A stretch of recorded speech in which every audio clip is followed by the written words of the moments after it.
Greetings and salutations, friend. I am Jeremy Tank, and if you are watching this, thanks. I am setting my timer so I know what time to stop talking today. How's that? Good thing to do. So I'm your brand guy. I'm the guy that's here, that's on your side and in your corner to think about things like who you are to yourself, who you are to the world, and what does that mean to you and anybody else? And the funny thing about that is it doesn't really matter what anybody else thinks. That's where I am today, right? It doesn't really matter what anybody else thinks, because when you examine the world around you, you receive and process, receive meaning through your senses, process meaning through your mind and your perception,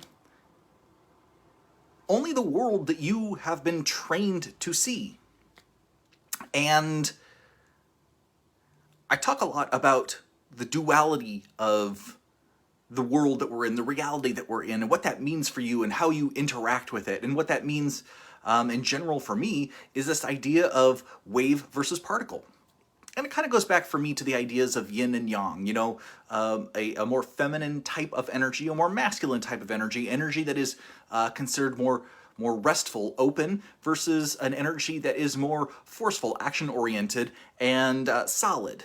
Now, these are not hard definitions, and the reason they're not hard definitions is because in the world that we're in the way that your perception and your mind actually creates your reality, creates your perception, your interpretation of reality, is based in contrast. Your brain looks at one thing and tries to determine where in a scale of its knowledge of whatever that thing is, where it fits. Is it hard or is it soft? Is it love or is it, what's the opposite of love? I know it's not really hate. Disinterest, right? Because that's really the spectrum that we're talking about. If you don't feel love, then you're feeling not attention, not enough. And a lot of us grow up with this training without even knowing it. And this is not new.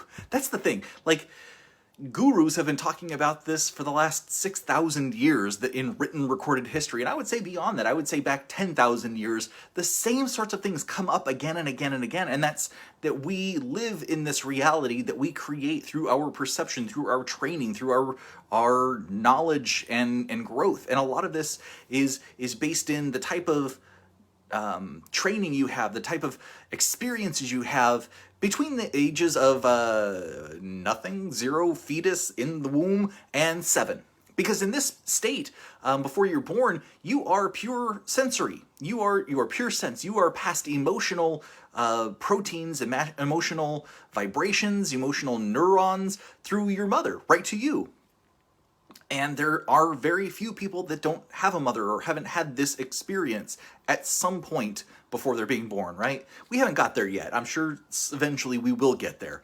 But because as a humanity as a span, we all have come from a mother or father, there are certain traits, certain things that are built into our biology that make us who we are and that start training our body, our subconsciousness, the consciousness of the cells, and what helps them propagate and grow and move to the next stage of them being what they are, before the mind is even ready, the brain is even ready to start corresponding with those cells and figuring out the next steps of life.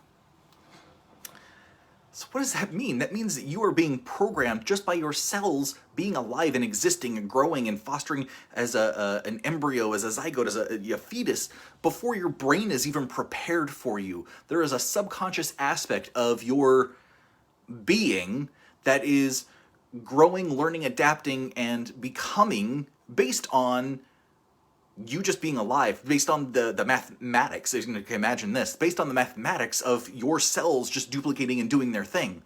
And that is influenced through, if we believe Bruce Lipton, when you have emotions, when you have beliefs, when you have thoughts and ideas, these create chemical signals and neuroelectric signals throughout your body that trigger protein reproduction, that trigger cells to speed up and slow down and control how you feel, and therefore how your body reacts to how you feel.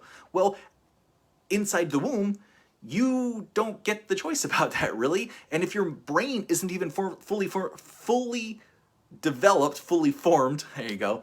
If your brain isn't fully formed, then it goes ahead and your cells respond to the same sorts of sensory inputs that your mother is experiencing, and you grow up from those experiences. It changes you on a genetic level. Just as your emotions, your thoughts, your feelings, the words that you tell yourself, and what you are doing right now influences what you are, who you are on a genetic level. This is called epigenetics. Every single second, how you think about the world, how you think about yourself, how you think about your entire reality, your perception, changes how your cells utilize proteins, how they utilize energy, their own cellular metabolism, their duplication, the DNA transcription. You are changing the DNA second to second. How you feel, how you think changes who you are on a material level. So now we've got really material, really particle. This is the physical part of us, right? And all of that we're learning is controllable. We can actually manipulate our own DNA by changing how we view ourselves and the world around us. And we know that the reticular activating system actually takes those cues, takes those feelings, takes those triggers, takes those experiences, and changes the filters of perception to give you an experience more in line with that you want to experience. Abraham Hicks is says, this is the vortex. When you stay in the moment and try not to worry too much and try not to be too much and just exist and play with the universe, have fun with it, ask it questions and wait for things to show up. And when they show up, give them a little bit of space. Don't judge them. Give yourself happiness. Know that you deserve whatever is happening here because you are meant to have it. Now there's where it gets a little tricky. You are meant to have it. In Chinese medicine, Chinese culture, there's a saying, first there's the one, then there's the two, then there's the 10,000. And as we look around the world, who we are and our experience of it, there are certainly at least 10,000 things that influence us. And I would say that every given second, there are 10,000 things that are influencing your perception of your world, your reality, your life, your being. And some of that is sight, sound, taste, smell. Some of that's that. Some of that's internal, like how your muscles feel, where the proprioception, where your limbs are in space, where your how your clothes are fitting you, how you feel, warm, cold, how your digestion is going, actually communicating with the microbiome in your guts, in your digestive tract, large intestine, small intestine, all the areas about you. See, the colonies, we're learning more and more, the colonies in your gut affect your mental health and affect so much more than that because they collectively outnumber the cells in your body, right? I think it's like 3 or 4 to 1, the amount of bacteria in your body versus the cells, the structure, the things that keep you moving. They are part of you. And that actually kind of brings us to the idea of, if you are that particle and everything else, the possibility, the energy that exists all around you, because we know this in quantum science, that you are in an ocean of energy. I can get rid of more phone calls while I'm doing this. You are in an ocean of energy.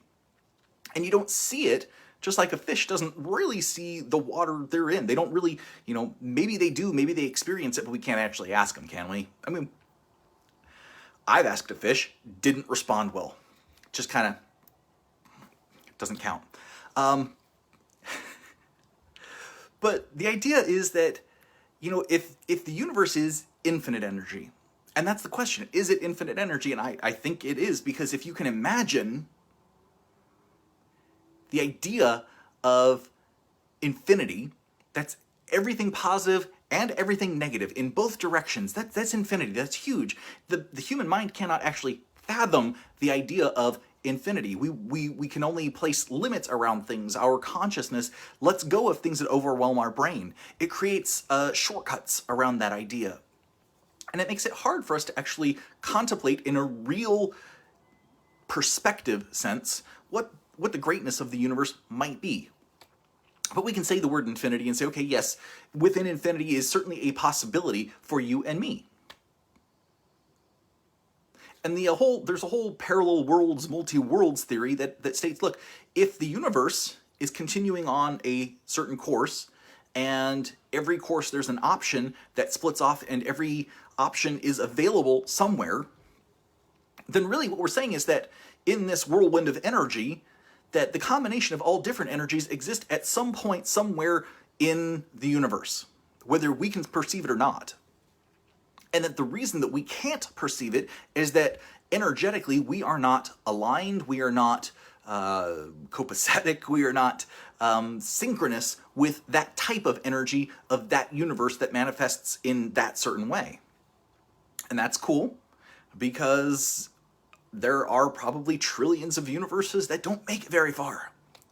And that gets into a whole other quantum theory. Why does the world exist the way that we have it now, out there, and why do we perceive it this way? Well, there's a whole idea that what we see is the result of... Well, let me start this a different way, because I can't finish that sentence in a proper way. There's an idea that the universe in and of itself is a self-learning algorithm. So what you see is the result of millions of years of experiments. And we exist and the world is the way it is because the universe continually improves upon all of these experiments and moves forward. Out of 10,000 experiments, one works. Out of 10 trillion experiments, one works or two works. And those move forward in a different way. And eventually those stack up and stack up and stack up. Now, this is how people are training AI right now to see images, to recognize things, to write text. They train these AIs in thousands and thousands and thousands and thousands and thousands of samples, so that the AI eventually learns to distinguish one piece from another, and then it builds on that. And some of the people really pushing the pioneering in AI right now are compiling these algorithms, these simple algorithms, to teach them small pieces of one thing on top of each other, and eventually hope, right? They cross their fingers and hope that they'll get to something that is a general AI, and general meaning that it understands a basic topic of multiple things. And right now we have simple AIs. That's really what we're looking at. They can distinguish one thing, and that's what the training is for when they teach these AI programs to do things. They teach them to do one thing well. Well, essentially, that's what your cells are doing when they start growing, when they start duplicating. They do one thing well, and if it doesn't work, then you get sick, or it doesn't. Not every baby is born. Okay, things go wrong sometimes. At least that's how we look at it. Things go wrong sometimes. Sometimes it's that things in that little math of the universe don't add up right. It's not the option that's there. So here's the interesting thing about that, because here, we're still dealing with that wave and particle duality. We're dealing with the duality that is the physical universe. Because it is a physical universe, there is something that is a non-physical universe. Because I am here, there means that there is a point that I am not here. Again, everything that we perceive and are taught to see and feel and think about in this physical terms, is very much duality. It's very much, there are two sides of everything. And we choose to put ourselves somewhere in that path. So here's the challenge. Here's what's racked my brain lately. Here's what I'm trying to wrap infinity around.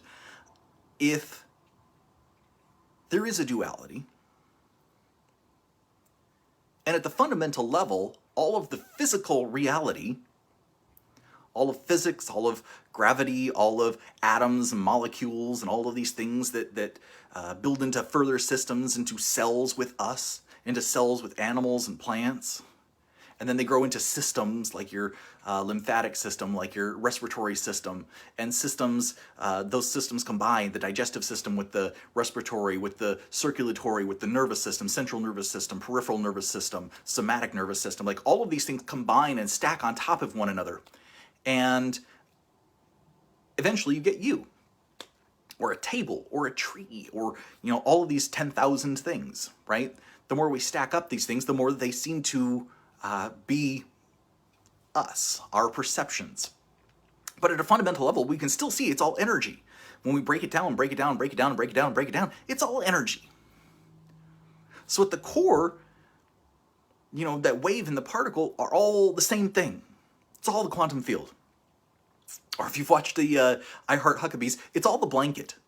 It's all energy. You are not separate from the energy. You are the energy in a different form, in a different way, experiencing itself. And the thing about consciousness is we know, because we've looked at the functional MRIs, that consciousness itself doesn't exist in the brain. Creativity does not exist in the brain. Creativity, consciousness, imagination, these things are experiences that happen within the brain, but the source of them, that's a little trickier. So what do we do about finding that? Well, at some point, we have to say that if it's all energy, and this particle thing is just part of this experience, then we have to kind of go, okay, well, consciousness comes from some kind of energy beyond the physical form, some sort of vibration, some sort of idea, like a radio channel, right? So you, your physical body, what you are, is an antenna. And in this wonderful antenna that is you, you are picking up on this radio station of consciousness that is greater you. And you are just kind of filtering it down into who you are. And I've said this before, babies, when they're born, they're perfect. For all its intents and purposes, the mind, the consciousness, the entity that comes into the world is perfect. It's beautiful. It knows it's enough. If there's food and space, it doesn't doubt its own confidence because it screams, it yells, it demands things. That's what babies do. The babies say, "Take care of me. I need love. I need training. I'm not done yet. I'm not done baking yet," right? And we give them the attention because they need it to develop. And we've seen through really horrible case studies where children in orphanages weren't given care, they weren't given attention, they weren't given touch, and it depressed them for their lives, and frankly, led to increases in suicide and just depression and anxiety because people need to be touched, they need community, they need all of this stuff from this physical existence. We need each other here. We need compassion for each other and empathy for each other here because that's what this is about. But that consciousness that comes in, I honestly think that who you are now is a filter of what you've learned, what you've experienced, what you've brought inside of yourself and made part of your story as you move forward. But that core essence of you, in Hindu they call it the Atman, is sort of this concept that you are more than this, that there is an entity, a being that is greater than you, that is standing there, that is ultimately a perfect version of you, that gets filtered down and filtered out to be whatever this is that we're experiencing now. And that perfect version of you it's two sides of the coin. On one side, it's the perfect you. On the other side, it's God, it's the universe, it's everything out there. It's the vortex, it's the quantum field, it's all possibility. Okay, so if that's all possibility and you are it and it is you, and that is your consciousness coming through this physical form, that wave consciousness, then certainly the wide cosmic quantum field has its own consciousness, right? This gets a little woo-woo. Certainly, if you are coming in and you are perfect and we can't identify consciousness, we can't identify creativity, we can't identify it because it doesn't exist in the brain, it doesn't exist in the body, that core driving that wants us to be, that wants us to express and share and connect and explore and play and have fun and experience. That's what it comes down to. Experience, life. That drive is not in the body. There are aspects of it that could be located, but honestly, most of what gets located in the body is the expression of that source, not the source itself. So if we start looking back at source, what is source? It's that great field of energy. It is all of everything, all the time. And you're not distinct from it. You are part of it because you are a wonderful, beautiful human being, and you are experiencing this life. My mom, who was a spiritual leader for several years, really believed when she was raising my brother and me, she told us, look, your essence looks over, through, and around your life before you ever step into your body. And It gets to see all of the experiences that happen to you, all of the challenges that you're going to face, all of the choices that you get to have. And it's an experience. It's something you choose to do from that point of consciousness, from that point of energy. You put yourself here, now, so that you can experience all of it, because, frankly, you don't get that experience when you don't have a body. You need to come into a physical form. You need to come into a place, a time, a state where you can see, feel, hear, touch, taste. It just made me think of tacos. Like, if I were just an essence, I couldn't eat tacos, and I love tacos. So, there's that. But there's a whole point to just being part of this experience. And the idea of Wu Wei, which is effortless being, effortless living. Don't try to control. Try to go with the flow. Understand that the universe has a plan. Now, okay, now I'm really confused, right? Do I have free will as a person, a choice, someone who is here now embracing who I am, trying to be the best that I am, be the best that I can be, trying to make the right choices for myself and my friends, my family? Or am I at the whims of the universe, right? Is there a plan? Am I following this? I don't know. But the more I think about these things, the more I'm like, there is no way I can be doing wrong. Because if I am me and I am filtering down all of that essence, all of that energy out in the universe, then I am automatically doing the things I'm supposed to be doing, moving in the path that I'm supposed to be moving on. Because of all the different energy in the universe, it brought me here and it continues to move me forward. And that also means that basically everything around me is equal to me and worthy of respect. That's a strange thought, but that's what unity means.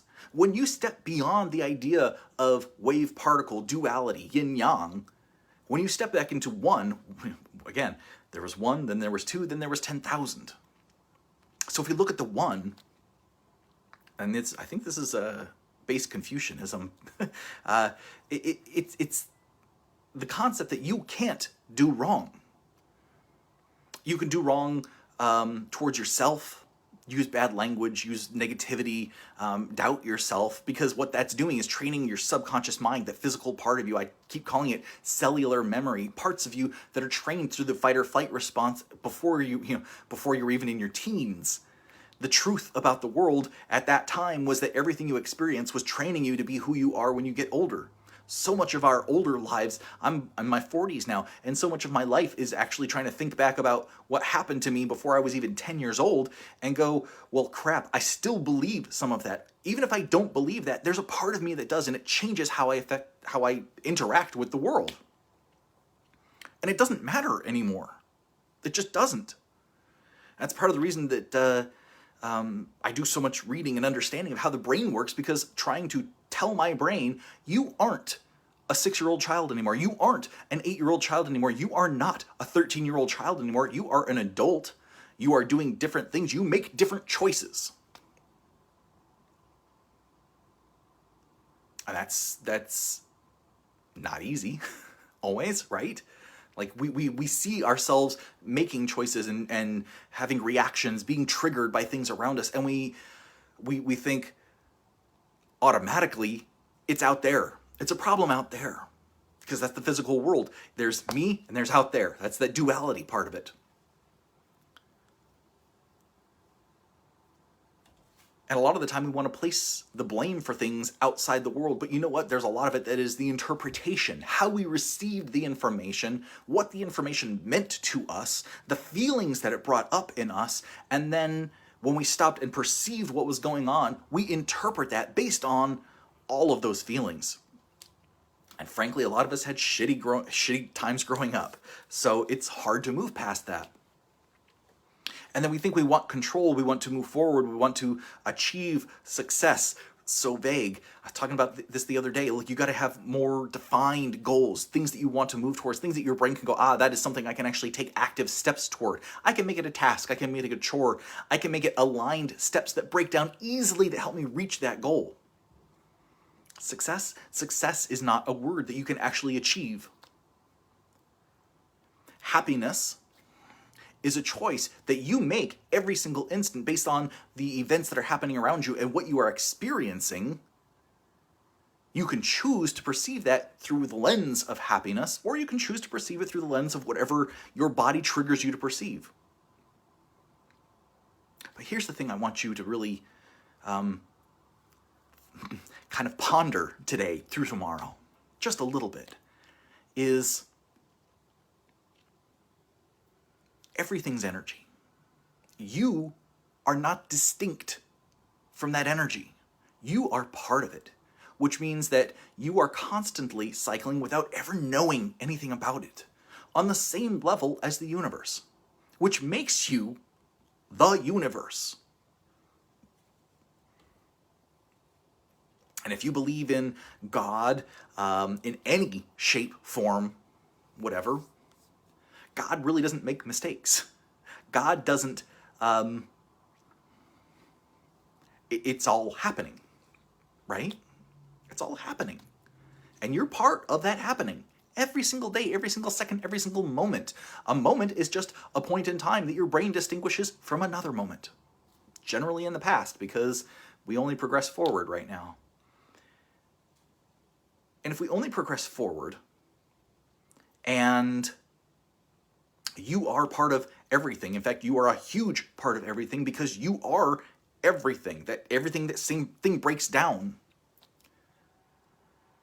That makes you a hologram of the universe, understand? A hologram is something where when you take off a piece of it, it still represents in its totality the whole big picture. Which means we could have a representation of the universe that is this entire screen. We could have a representation of the universe that is my eyeball. And it's the same. It's the same picture. And when we look at you, when we look at the energy within you, around you, making you, it's the same as the universe. There's infinite within you. And then you have to ask just a little question. And that question is, how can I go wrong? If you are a hologram of the universe in every essence, you are physical, you are energy, you are thought, you are experience, how can you go wrong? You can't. You can't. What's happening in your experience is the same that's happening for every person around the world. And that experience is, I'm separate, I'm different, I'm not enough, a lot of the times, right? And that is the physical. That's part of it. That's part of the experience. You come into this life knowing that you will forget, because the physical body doesn't remember anything like that. When you're energy, you are everything, or at least a piece of everything. How do you measure a piece of infinity? A piece of infinity. It's like it's just the same. A piece of infinity is infinity. If you have a third of infinity, it's still infinity. You are a fraction of infinity, which is a hologram of the greater picture. And all of that, especially if we take into this idea, this algorithm that just keeps growing and becoming always on a path, then that means that you are exactly where you need to be in your life. Every second of every single day, you are doing what you need to be doing. Every choice that you make, whether you think it's good or bad, that is your judgment. That is your interpretation of the world around you and yourself and your actions. But the truth of it is, it doesn't matter to the universe. You are experiencing this life. And that's all the universe wants. Just for you to experience it, to have fun. And all of us see it through this first-person perspective. And based on quantum science, we are choosing how we experience this first-person perspective of the universe. And that's exciting, because you have a choice and you have direction of whatever direction you want that to be, because you are the universe. And that makes you perfect in every single way. As you take a step forward, you can't make a mistake.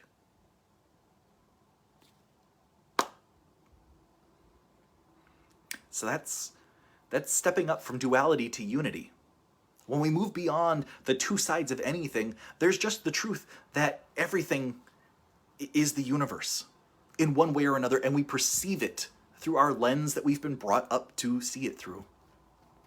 And honestly, if you can come back to that essence of just being energy and looking at your life, if you can remove yourself from this physical body, if you can have an out-of-body experience and look at it, you would see that there's so much more available to choice in perception and life and joy that's really yours to have. And then when we look at that unity concept, we go, look, no matter what the choice is that you make for yourself, you're perfect. You're in the right place. You're at the right time, doing exactly the right thing every time. Because this is your experience, and there's no way you can mess it up. So, congrats. All right, that's all for me today. So if you're interested in my program, it's called Manifest Design. It's an 8-step program to really get your mind around your vision of the future, who you want to help out in the world, because we all got to do something and help somebody, right? We're always taking steps, and that involves community. And that involves touching other people, talking with other people, building things, whatever that vision looks like.